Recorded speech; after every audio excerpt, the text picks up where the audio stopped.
A lot of students have the misconception that in order to get into a good professional school, whether it's med school, law school, pharmacy, that you have to go to a big top tier university.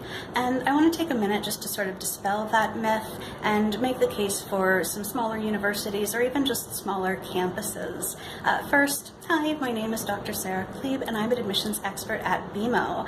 I had an appointment today and I stopped over at the University of Toronto's Scarborough campus where I'm sort of squatting in a friend's office. I'll let you see the beautiful Scarborough campus behind me. No leaves on the trees just yet, unfortunately, and my friend's big sort of luxurious faculty office. And I bring this up because I've taught at this campus, the UTSC campus, and I've taught at the bigger University of Toronto downtown campus. And downtown is a massive campus, lots of resources, many more departments than at the satellite campus. But the atmosphere on a satellite campus like this or on campus of a smaller university is so much different than that of the larger campus or the larger universities. And this just isn't just my own reflection. This is something that I've spoken to students about a number of times over the years. You would think that with more departments, more space dedicated specifically to research and libraries, that the interdisciplinary nature of academia would come through more effectively on that larger campus.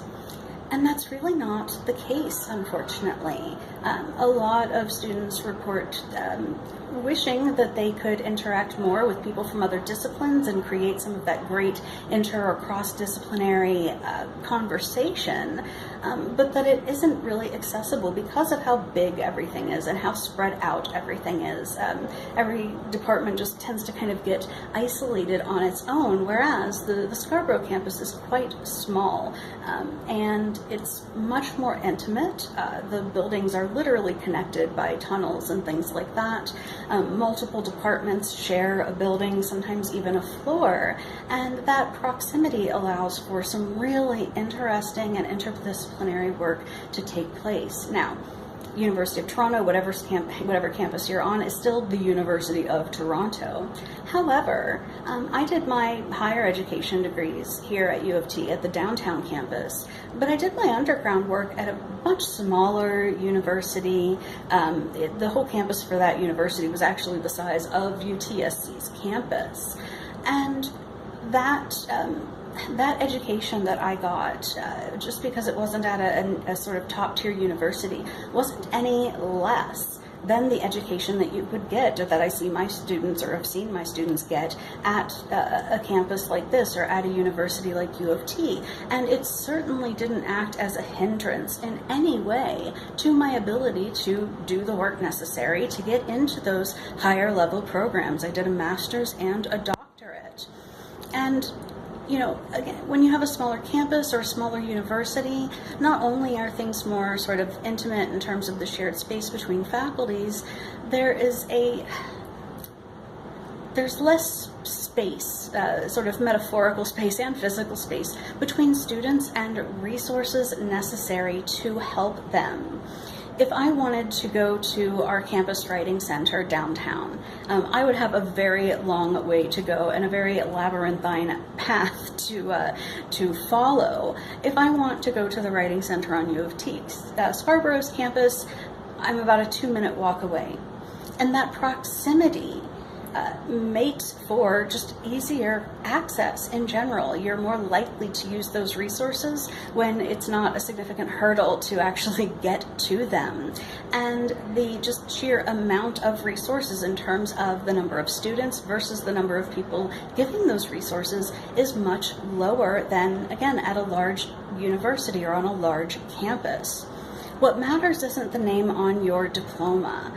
What matters is that you've taken the necessary prerequisite courses, that you've done well on those courses, that you have a strong GPA, that you have strong standardized test scores if you have to take those, and that you have strong extracurriculars, volunteer work, and things like that. That is worth far more than the name on your degree. And if you're working in that more collaborative, interdisciplinary space, if you are working more with colleagues around you and not just the people that happen to be in the department with you, that is going to lead to a more robust educational experience all around.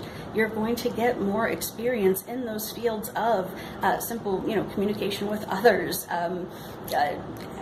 engaging people from different backgrounds, whether it be disciplines or cultures. The opportunities for those kinds of things are simply much easier to access at smaller schools. And so I'm a big proponent of smaller campuses. The top tiers, the Ivy Leagues, they're fine, they're great, they're obviously good schools, but you're not going to get less of an education if you can't access or if you can't afford those kinds of schools that carry extremely hefty price tags. And that admissions committee, again, they're not looking at the name on your diploma. They're looking at what you did while you were getting that diploma.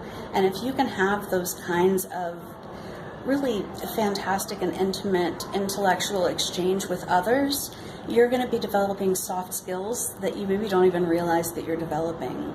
So that's sort of my 2 cents on this sort of thing. I hope that you found this helpful. If you're still thinking about where you want to apply, where you want to go, please don't feel defeated if for some reason those top tier or Ivy League schools are inaccessible to you. You are not going to come out any less educated, any less well off, as long as you're focusing on your performance and what you do with that time there.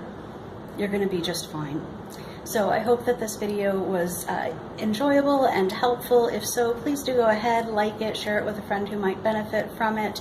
Be sure to subscribe to our channel on YouTube so you never miss out on great videos like this, and follow us on a variety of social media. If you'd like us to help you with your application or any part of your application process, please do follow the link that should appear either above or below this video to contact us for a free initial consultation. We'll set you up with one of our admissions experts to talk about your needs and your goals and put you together with a program that's going to help you meet those goals effectively.